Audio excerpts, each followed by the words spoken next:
Detalye sa pagiging no-show ni Izzy Trazona sa Sex Bomb reunion concert. Izzy Trazona, sinagot na ang pagkwestiyon sa kanya ng mga netizens kung bakit wala siya sa Sex Bomb reunion concert. Ito ang buong istorya. Binasag na ng Sex Bomb member na si Izzy Trazona ang pagbato sa kanya ng katanungan ng mga netizens kung bakit wala siya sa Sex Bomb reunion concert. Naging sentro ng atensyon sa mga fans ng Sex Bomb group ang pagiging no-show niya sa concert.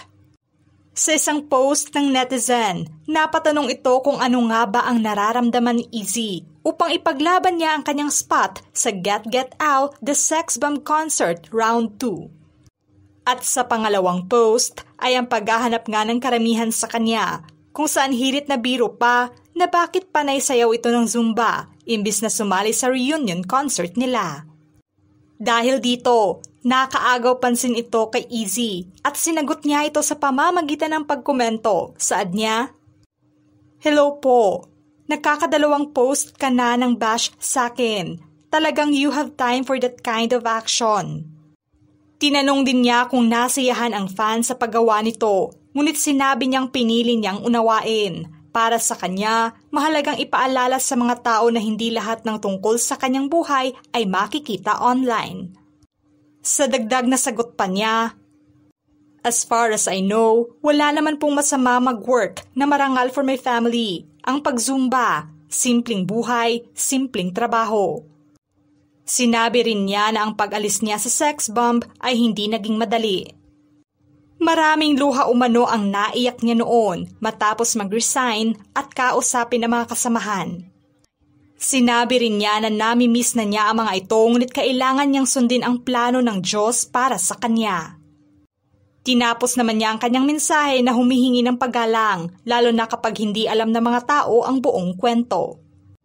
Kasunod naman ito ng pagbibigay linaw ng netizen na hindi umano intensyon niya na i-bash ito. At naging ganoon lamang ang tono ng post niya dahil sobrang nami-miss nila ang presensya niya sa grupong Sex Bomb.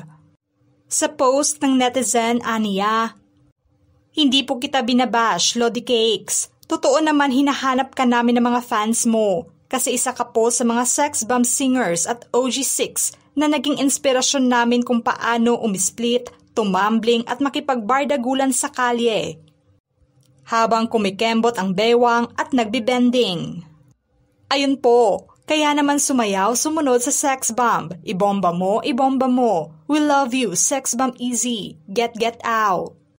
Matatanda ang una na ring sinabi ng ibang members ng Sex Bomb na nirerespeto nila ang desisyon niya, lalo na ang pananampalataya niya sa Diyos. Marami sa mga fans ng grupo ang nalungkot dahil hindi man lang nila naispatan ito na nanood sa concert ng kanyang kagrupo. Naispatan din kasi ang ibang miyembro ng Sex Bomb na nagbigay suporta sa kabila pa man na hindi sila nag-perform sa stage. Kasama nga si Izzy Trazona sa listahan ng kilalang original members, kaya naman inasahan ng fans na sasama siya sa reunion concert. Ngunit hindi siya lumabas sa concert kaya naging usap-usapan at tinawag ng iba na no-show. Marami ang nanghinayang dahil hindi nga nila muling nasilayan ang galaw niya sa stage kasama ang ibang miyembro. Kilala siya bilang isa sa may pinakamagandang dance form, matikas sumayaw at may strong stage presence. Mabilis siyang naging paborito ng fans dahil sa maamong mukha at malinis na galaw sa choreography. Sa ngayon, marami pa rin ang nakaabang sa magiging interaction niya sa dating grupo. Ano ang masasabi niyo sa pagiging no-show ni Izzy Trazona sa Sex Bomb reunion concert? Just comment below.